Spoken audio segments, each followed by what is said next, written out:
Você vai assistir agora mais uma produção da Igreja Comunidade Vida Nova, com a pastora Mércia. A palavra de Deus no seu lar.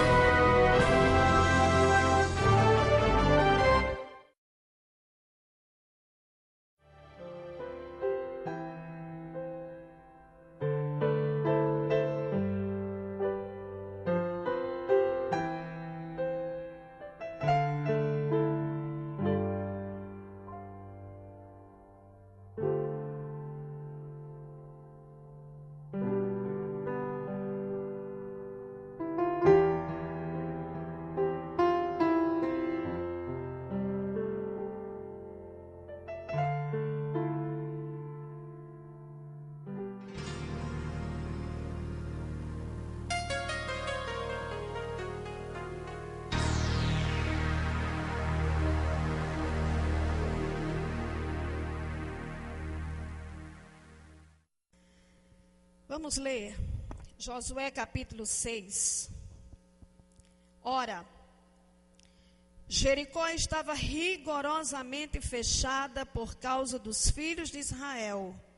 Ninguém saía nem entrava.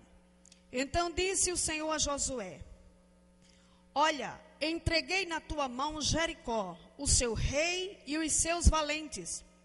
Vós, pois, todos os homens de guerra, rodeareis a cidade, cercando-a uma vez. Assim fareis por 6 dias. 7 sacerdotes levarão 7 trombetas de chifre de carneiro adiante da arca. No 7º dia, rodeareis a cidade 7 vezes, e os sacerdotes tocarão as trombetas. E será que, tocando-se longamente a trombeta de chifre de carneiro, ouvindo vós o sonido dela, todo o povo gritará com grande grita, o muro da cidade cairá abaixo e o povo subirá nele, cada qual em frente de si. Então Josué, filho de Num, chamou os sacerdotes e disse-lhes: Levai a arca da aliança, e 7 sacerdotes levem 7 trombetas de chifre de carneiro adiante da arca do Senhor. E disse ao povo: Passai e rodeai a cidade, e quem estiver armado, passe adiante da arca do Senhor. Assim foi que, como Josué dissera ao povo, os 7 sacerdotes com as 7 trombetas de chifre de carneiro diante do Senhor passaram e tocaram as trombetas, e a arca da aliança do Senhor o seguia. Os homens armados iam adiante dos sacerdotes que tocavam as trombetas, a retaguarda seguia após a arca, e as trombetas soavam continuamente. Porém, ao povo ordenara Josué, dizendo: Não gritareis, nem fareis ouvir a vossa voz, nem sairá palavra alguma da vossa boca, até o dia em que eu vos diga: gritai, então gritareis. Assim a arca do Senhor rodeou a cidade, contornando-a uma vez. Entraram no arraial e ali pernoitaram. Levantando-se Josué de madrugada, e os sacerdotes levaram de novo a arca do Senhor. Os 7 sacerdotes que levavam as 7 trombetas de chifre de carneiro diante da arca do Senhor iam tocando continuamente. Os homens armados iam adiante deles, e a retaguarda seguia após a arca do Senhor, enquanto as trombetas soavam continuamente. No 2º dia, rodearam outra vez a cidade e tornaram para o arraial, e assim fizeram por 6 dias. No 7º dia, madrugaram ao subir da alva, e da mesma sorte rodearam a cidade 7 vezes. Somente naquele dia rodearam a cidade 7 vezes. E sucedeu que na 7ª vez, quando os sacerdotes tocavam as trombetas, disse Josué ao povo: Gritai, porque o Senhor vos entregou a cidade. Porém a cidade será condenada, ela e tudo quanto nela houver. Somente viverá Raabe, a prostituta, e todos os que estiverem com ela em casa, porquanto escondeu os mensageiros que enviamos. Tão somente guardai-vos das coisas condenadas, para que, tendo-as vós condenado, não as tomeis, e assim torneis maldito o arraial de Israel e o confundais. Porém, toda prata e ouro e utensílios de bronze e de ferro são consagrados ao Senhor, irão para o seu tesouro. Gritou, pois, o povo, e os sacerdotes tocaram as trombetas. Tendo ouvido o povo o sonido da trombeta e levantado grande grito, ruíram as muralhas, e o povo subiu à cidade, cada qual em frente de si, e a tomaram. Tudo quanto na cidade havia destruíram totalmente ao fio da espada, tanto homens como mulheres, tanto meninos como velhos, também bois, ovelhas e jumentos. Até aqui. Isso é só para a gente lembrar a história das muralhas de Jericó. As muralhas que ruíram, as muralhas de Jericó. Amém, amados? Como derrubar muralhas? É o que eu quero ministrar nesta noite. Como derrubar muralhas. Eu creio, irmãos, que quase todos nós aqui temos muralhas para serem derrubadas. Temos ou não? Acho que quase todos nós temos muralhas figuradas, né, em vários sentidos, para serem derrubadas, muralhas que precisam cair na nossa vida. Muralhas são problemas que vão além da nossa capacidade de resolvê-los. São dificuldades que fogem ao nosso alcance. São coisas na nossa vida que nós definitivamente não podemos resolver. São essas muralhas. Significam as muralhas de Jericó. Deus, ele havia prometido a Israel, como os irmãos sabem, uma terra maravilhosa, a terra de Canaã, uma terra que tinha leite, que tinha mel, uma terra fértil, que tudo que se plantava lá produzia frutos gigantescos, maravilhosos. O Senhor havia prometido aquela terra ao povo de Israel. Contudo, havia no caminho Jericó. Jericó estava no meio, estava atrapalhando a entrada do povo na terra prometida. Estava impedindo que o povo alcançasse a sua vitória, botasse os seus pés na terra da promessa. Jericó estava interditando o caminho, estava atrapalhando, estava impedindo que o povo chegasse lá. Embora Deus houvesse prometido aquela terra, o povo de Israel tinha que conquistar Jericó, tinha que destruir Jericó, tinha que tirar aquele atrapalho do meio, tinha que vencer Jericó. Jericó era uma cidade muito importante, imponente, ela era muito rica, suas muralhas eram muito fortes, muito poderosas. Essas muralhas, elas tinham 9 metros de altura aproximadamente, ela tinha quase 5 metros de espessura, de maneira que em cima dessas muralhas, pessoas residiam. Algumas pessoas moravam em cima dessas muralhas, porque de tão extensas que elas eram, uma espessura enorme. Inclusive Raabe, a prostituta, morava lá também. Então, eram muralhas, era uma verdadeira fortaleza.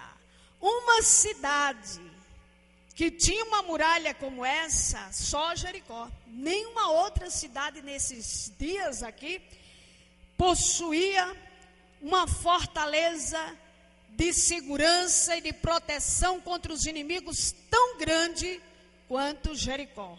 Era uma cidade rica e poderosa. De maneira, irmãos, que era simplesmente impossível que Jericó fosse destruída. Era uma coisa impossível. Jericó também, na cidade de Jericó, a cidade de Jericó era uma cidade que as pessoas pecavam muito. O pecado imperava em Jericó de uma forma tremenda. Eles eram idólatras, eles faziam sacrifícios de crianças, como sua religião, na religião deles, sacrificavam crianças, adoravam muitos ídolos e tinham um coração muito duro. O coração do povo de Jericó era empedernido e eles não admitiam a possibilidade de arrependimento, de conversão. De forma que Deus resolveu agir dessa forma poderosamente, destruindo Jericó. Por isso que o Senhor disse aí, ó, está condenada, ela vai ser destruída e tudo que houver lá é condenado. Você só vai pegar a prata, o ouro e vai ser levado para a casa do tesouro, mas o restante do que estiver lá, ninguém pegue nada, porque são todas as coisas que estiverem lá são abomináveis, condenáveis para mim, disse o Senhor. E você sabe que teve aquele indivíduozinho lá na frente que conta a história dele, Acã, que escondido pegou uma capa babilônica, umas barras de ouro e escondeu debaixo de sua tenda. Aí é uma outra história, né? E o Senhor feriu, e o Senhor permitiu uma grande derrota no meio do povo, simplesmente por causa dessa desobediência de Acã. De tal forma era a ira de Deus contra Jericó. E aí, Deus, então, resolve, dessa forma tremenda e poderosa, agir contra Jericó e deu essas estratégias a Josué para derrubar as muralhas de Jericó. Quem crê que essas muralhas caíram, irmãos? Sabia que tem muita gente que não crê, tem muita gente que questiona, mas elas caíram, viu? Elas caíram. Só que, irmãos, esse episódio aqui, esse evento, ele não é apenas um evento histórico, não é um episódio histórico do povo de Israel, uma história que ficou para ser contada, é mais além, foi mais além. Esse episódio aqui, ele se tornou uma mensagem de Deus para nós. Esse episódio se tornou um modelo do que Deus faz hoje na nossa vida. Se tornou um recado. Esse texto aqui, essa história aqui, é um recado de Deus para você e para mim. Amém, irmãos? É como se fosse um recado, é o Senhor dizendo, olha, você viu aquelas muralhas, e não eram qualquer muralhas, eram umas senhoras muralhas, eram uma verdadeira fortaleza, ninguém jamais poderia derrubá-las, e eu com meu poder derrubei essas muralhas, tirei da frente do meu povo, e eles passaram. Jericó caiu, as suas muralhas foram derrubadas. Eu também derrubo as suas muralhas. Então não há nada tão forte. Primeira mensagem de Deus para nós é essa, irmãos, nessa palavra. Não há nada tão grande, tão poderoso, tão forte, tão imenso, que eu não possa remover, que eu não possa dissolver. Eu posso dissolver todo tipo de muralhas. Então o Senhor está dizendo isso para nós com essa história aqui, sabe? Que você não pode ficar olhando e achando que você vai morrer diante dessas muralhas e elas jamais vão sair da sua frente. Se você crê, esse Deus que destruiu as muralhas de Jericó é um Deus que até hoje continua destruindo muralhas da nossa vida. Olha aí, Clênia contou aí uma muralha. Isso foi uma muralha que foi derrubada na sua vida. Amém, irmãos? Quem tem aqui muralhas para ser derrubadas? Certamente. Todos nós temos algumas muralhas que são justamente aquelas coisas que são muito difíceis. Aqui começa dizendo, Jericó estava rigorosamente fechada. É aquela coisa que está rigorosamente fechada. Irmãos, nós temos coisas nas nossas vidas que são exatamente assim, coisas rigorosamente. O diabo, ele tem coisas das quais ele não quer abrir mão na nossa vida, e ele fecha todas as brechas para que a gente não possa enxergar nenhuma possibilidade de vitória. Algo completamente fechado, trancafiado, encurralado, que a gente fica sem saber o que fazer na vida da gente, na minha vida, na sua vida. Então isso é um recado de Deus, é uma lição de Deus, é uma mensagem divina, isso é uma palavra profética de Deus. Eu vou derrubar as muralhas de Jericó, muralhas de pedra, físicas, materiais, mas isso vai se tornar para todos os séculos sem fim um símbolo do que eu vou fazer na vida espiritual, na vida familiar, na vida financeira, na sua vida emocional. Eu vou derrubar as muralhas da sua vida. Esse Deus que a gente crê, amém, irmãos? Deus maravilhoso.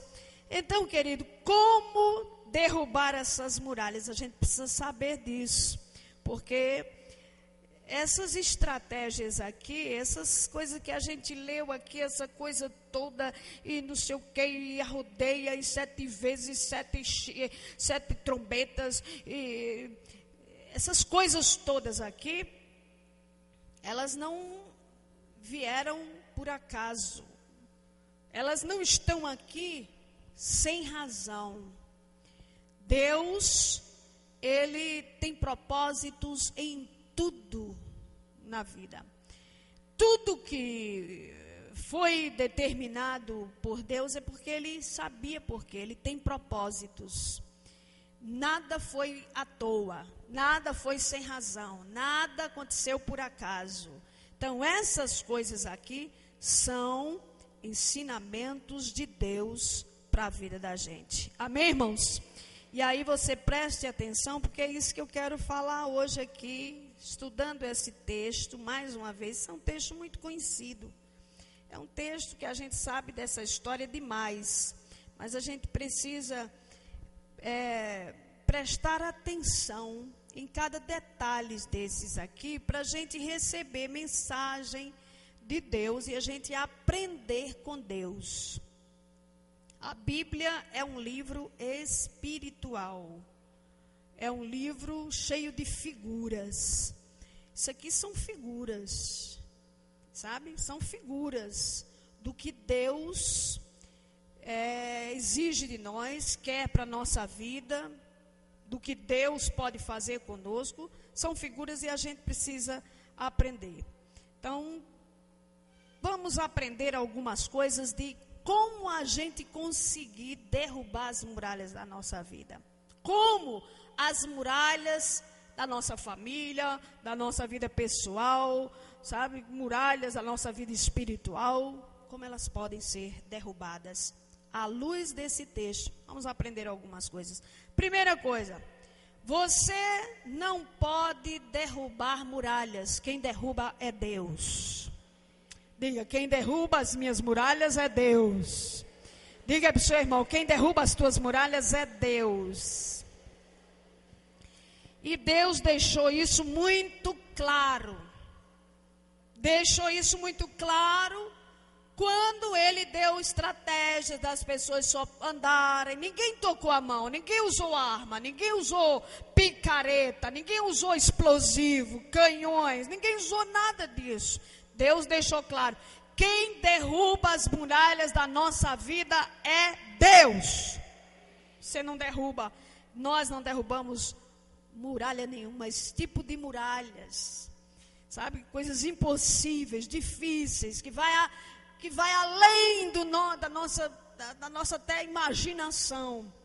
Então só Deus faz isso, e Ele derruba segundo o plano dEle, segundo a estratégia dEle. Preste atenção nesse detalhe, você hoje vai aprender algumas lições, amém, irmãos?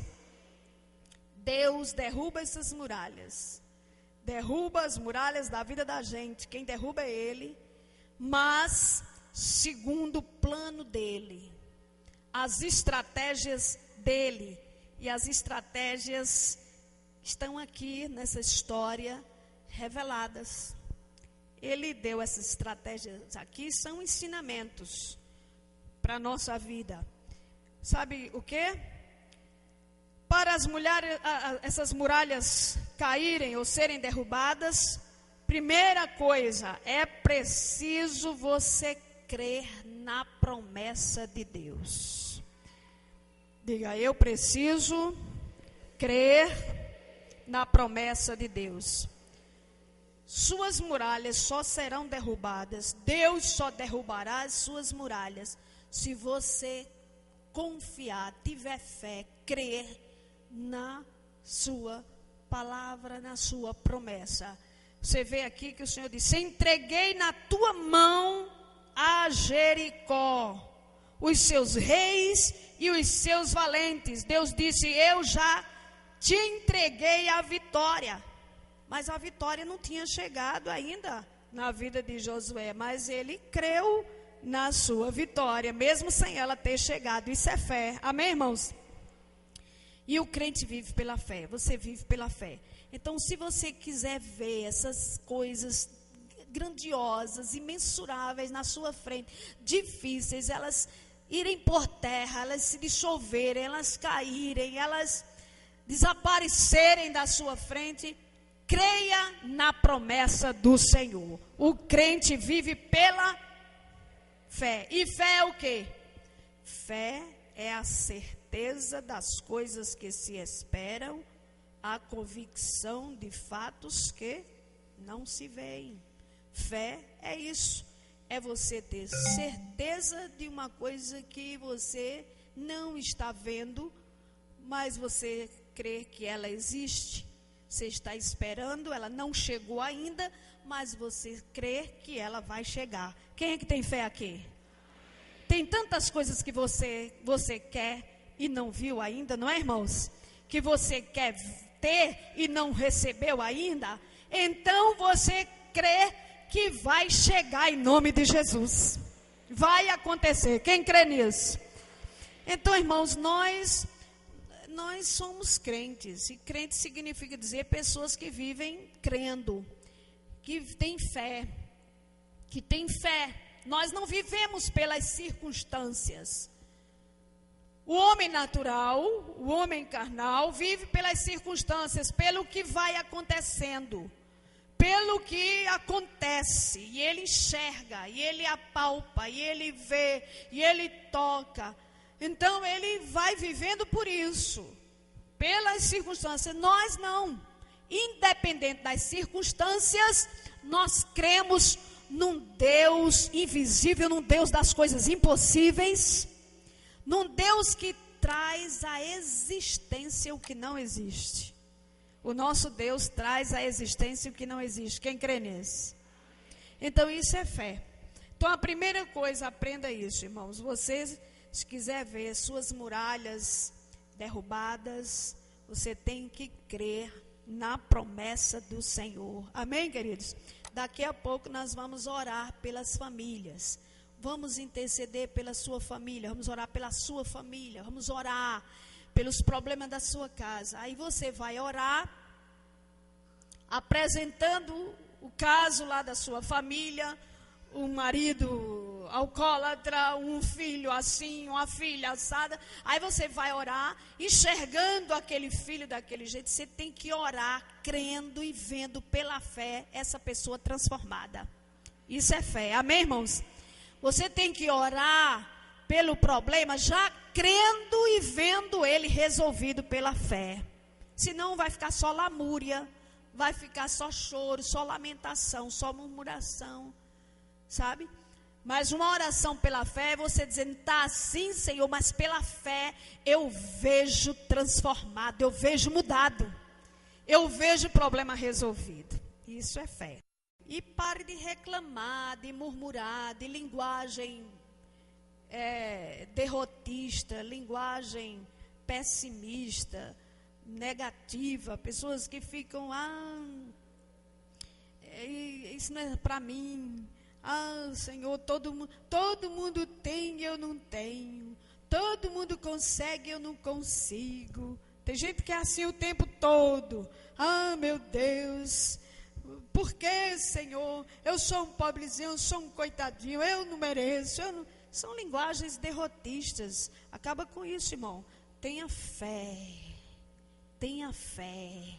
Diga para o seu irmão, tenha fé, meu irmão. E eu vou lhe dizer uma coisa nesta noite. O Senhor já lhe entregou a vitória na sua mão. O Senhor disse para Josué, Josué, já entreguei Jericó na tua mão, os seus reis e os seus valentes. Jericó já estava na mão dele? A vitória já tinha chegado? Não. Ele já tinha conseguido derrubar os muros? Não. Mas o Senhor disse, eu já lhe entreguei e está na tua mão. Abre a sua mão, irmãos, faz aí. Abre aí a mão. Sabe essa tua mão? Olha para ela. Olha para a palma da tua mão assim. Olha para essa palminha da tua mão. Está na tua mão a tua vitória. O Senhor já te entregou. Fecha a mão e diga, eu recebo em nome de Jesus. Você crê nisso? Essa é a palavra que o Senhor deu para Josué. Josué, eu já te entreguei. Isso é o que, irmãos? Isso é ato de fé. Isso é o Senhor exigindo fé. E Josué creu. Josué creu. Irmãos, ou você vive pela fé, ou então, meu irmão, você está perdido. Você está perdido, você está derrotado. A gente só tem um caminho, a gente só tem uma opção, crente, viver pela fé. Não tente outra coisa não, porque não vai dar certo, você vai fracassar. É o único caminho para todos nós vivermos pela fé. Amém, irmãos? Diga de novo para o seu irmão, tenha mais fé, creia. Creia. A gente vive firmado nas promessas do Senhor. A vitória é minha em nome de Jesus. O Senhor está comigo. Minha é a sua vitória. A palavra de Deus, irmãos, está na tua mão já, creia. Amém, irmãos? São coisas que a gente precisa aprender para poder vencer e ver a vitória. Viu? Ela também não vem assim de graça, não. Você tem que entrar por um caminho. Tem que entrar por um caminho. E aqui está.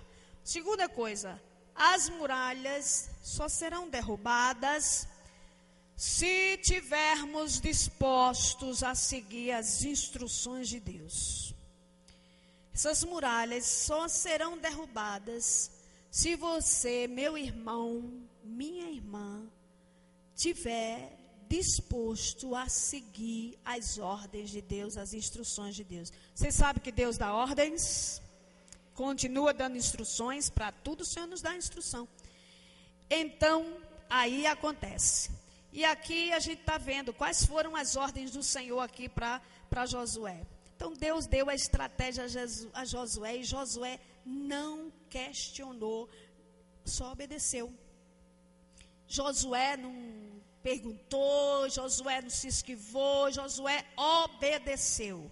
Se você tiver disposto a obedecer as instruções de Deus na sua vida, meu irmão, você vai ver muralhas caírem na sua vida. Deus não vai derrubar muralhas na vida de crente que não tem disposição para obedecer, para seguir o que Ele manda, para seguir as instruções dEle. Nunca que você vai ver muralha nenhuma serem derrubadas, mas tem que seguir. Aí o Senhor mandou que eles arrodeassem 7 vezes a cidade durante 6 dias. cada dia, e no 7º dia a rodeassem 7 vezes. No último dia, no 7º dia, a rodeassem a cidade 7 vezes, dessa forma aqui, com as trombetas, com a arca. O Senhor dando essas estratégias aqui. Irmãos, isso aqui a gente precisa aprender algumas coisas interessantes. O número 7 na Bíblia, ele tem um significado importante, espiritual. Não é à toa, não. Você vê o número 7, Apocalipse é cheio de 7. É 7 igrejas, é 7 anjos, é 7 trombetas, é 7 castiçais, é 7 espadas, é 7 asas, é 7 olhos, é 7. 7 você vê muito nas escrituras sagradas. Então, representa a perfeição de Deus. O número 7 na Bíblia representa o número perfeito, a perfeição de Deus. Representa o completo, o inteiro, o total, o acabado, o todo. Representa o tempo perfeito. Amém, irmãos? Deus só faz as coisas no seu tempo certo. E quando Ele faz perfeito. Ele faz por inteiro.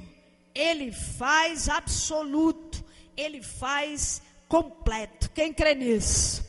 Deus é perfeito e tudo o que Ele faz é perfeito. Isso é o que representa o número 7 na Bíblia. Então Deus é um Deus assim. Outra coisa, Deus ele queria ver a capacidade também de perseverança do povo. Quando o Senhor manda que eles fiquem arrodeando durante 7 dias, fazendo esse ritual, arrodeando a cidade enorme, aquelas muralhas. Deus estava testando a capacidade do povo ser perseverante, do povo persistir, do povo insistir, continuar, permanecer. Isso é muito importante para que as suas muralhas venham cair. Às vezes a gente quer as coisas na hora que a gente quer. Senhor, o Senhor me dá agora, ou então, se não acontece as coisas logo na sua vida, você desiste. Você sai dos caminhos do Senhor, você para de orar, você já começa a murmurar, você já começa a se chatear, por que não aconteceu e está demorando? Deus testa a nossa capacidade de esperar no Senhor. Amém, irmãos? Esperar, ter paciência, perseverar. Isso é uma coisa que Deus exige de nós. Isso aqui são estratégias para a gente conseguir ver uma grande vitória na vida da gente. Seja perseverante. Diga aí para o seu irmão, seja perseverante. Espere. Continue orando.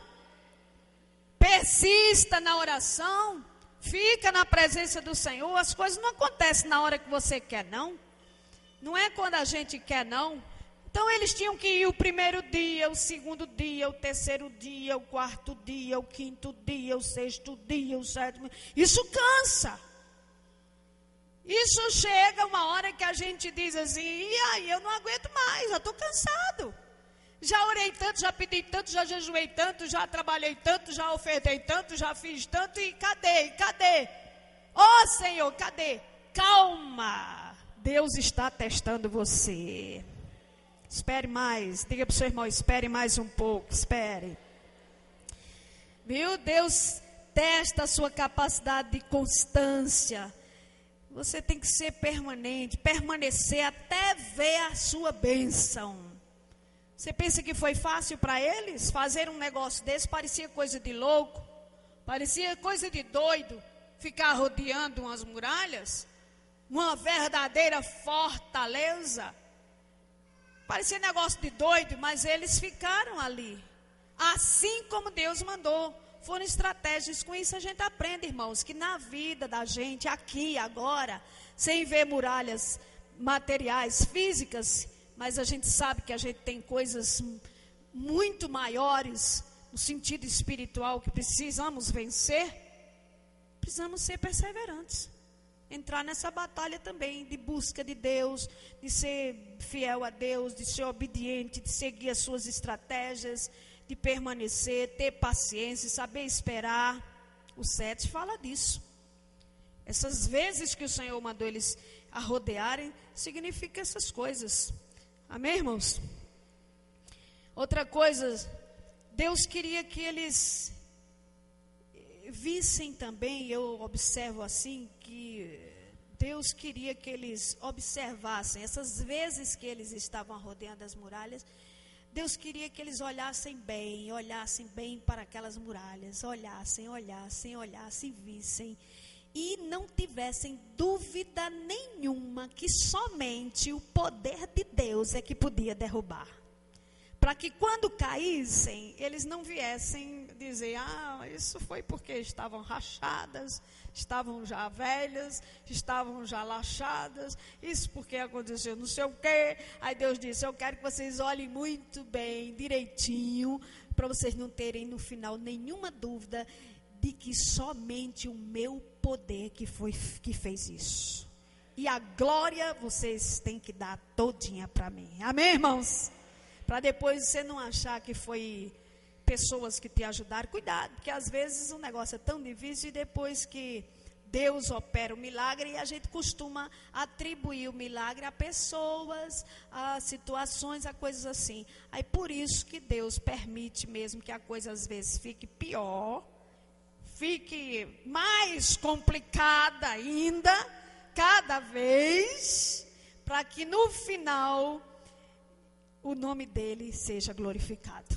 E a gente não dê a glória para ninguém. Amém, queridos? Por isso que ele deixou que Lázaro morresse, fosse enterrado, ficasse lá 4 dias. Que era para depois ninguém dizer que foi, sabe, ele estava vivo. E não havia mais nenhuma possibilidade. Deus às vezes faz essas coisas. Amém, queridos? Também eu aprendo isso. Sabe que outra coisa que eu aprendo? E isso aqui é muito importante. Eu aprendo também, irmãos, que Deus quer que a gente assuma uma posição de compromisso com Ele. Atenção, isso aqui eu acho muito importante. Quando Deus deu essas estratégias, esse povo ficar rodeando, e demorar, e 7 dias, essa coisa toda, eu aprendo que Deus, Ele sempre quer que a gente assuma uma posição de busca, de compromisso com Ele, no sentido de se consagrar a Ele, no sentido de buscar a santidade, no sentido de orar, de jejuar, de pagar um preço, de ficar na presença dEle, em obediência. Sabe, Deus, Ele quer. Deus, antes de nos dar uma grande vitória, Ele sempre exige de nós esse compromisso de que a gente realmente se posicione diante dEle, acerte a nossa vida, se consagre, busque a Ele, se humilhe, desça na presença dEle, corresponda às expectativas das suas exigências. Eu aprendo isso, nisso aqui também, para poder a gente conseguir as nossas vitórias. Você vê que isso aconteceu em muitos momentos. Esther, você vê a rainha Esther, ela quando estava sobre aquele decreto, daquele morticínio para o seu povo, ela convoca todo o povo e manda que todo o povo passe 3 dias em jejum. Diga ao povo que jejuem 3 dias e eu também vou jejuar 3 dias. E é sem comer e sem beber.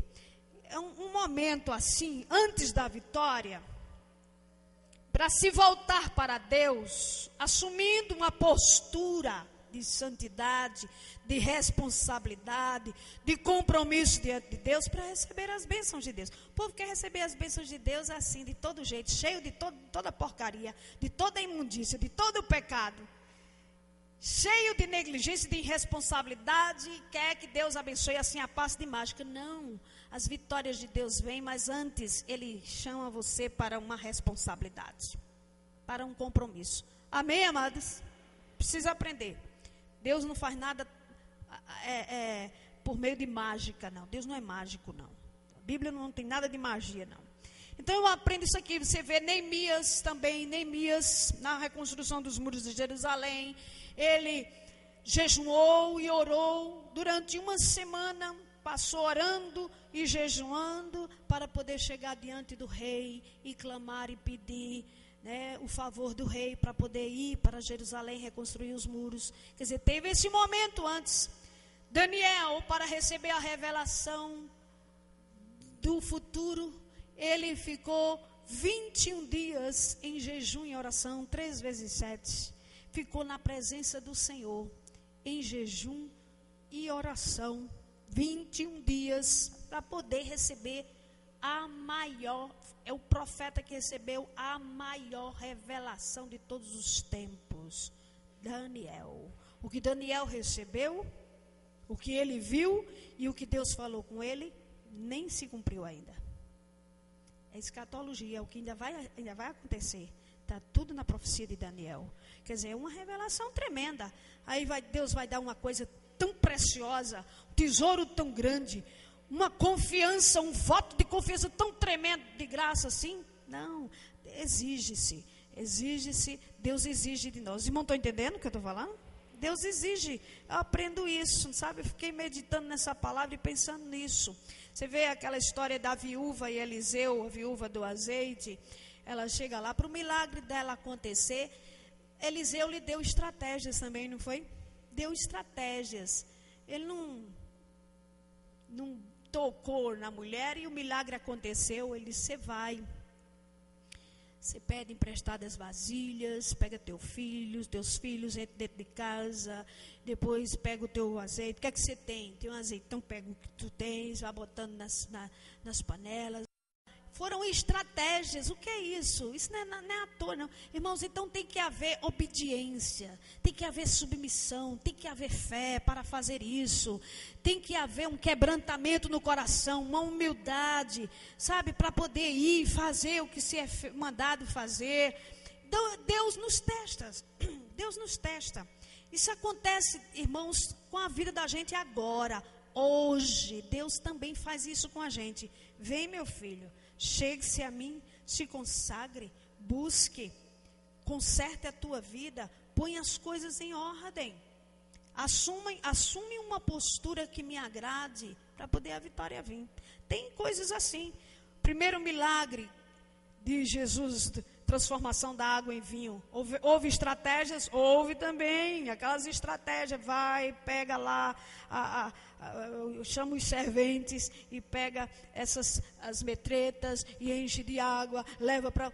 O que é isso? Você acha que isso é à toa? Aí depois o milagre aconteceu, mas houve antes o quê? Obediência, submissão, humildade para se fazer, uma postura para entrar no caminho. Isso, Deus faz isso com a gente também. Jesus disse aos discípulos, quando ele estava subindo, ficai aqui até que lá do alto sejais revestidos de poder, lá em Atos.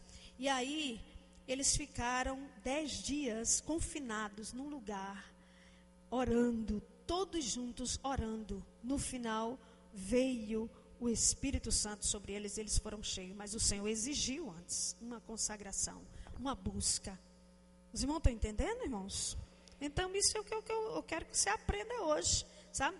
Por exemplo, nós hoje aqui estamos iniciando uma batalha de busca de Deus, 21 sextas-feiras. Quem sabia disso? Fique sabendo. Hoje estamos começando a primeira. Em busca de uma cura na família. Em busca de uma família sarada. Todas as nossas famílias, irmão, eu sou ousada a dizer, todas as nossas famílias têm doenças que precisam ser curadas. A minha e a sua também. Pode olhar. Se não for essa família menor, que é você, marido e filhos, é na família maior. É pai, é mãe, é tio, é primo, é não sei quem. Olha para trás para ver se tua família precisa de cura. É verdade ou não? Então a gente precisa buscar grupos familiares. E são estratégias para a gente vencer Satanás. Vamos nos unir, vamos nos reunir, vamos orar.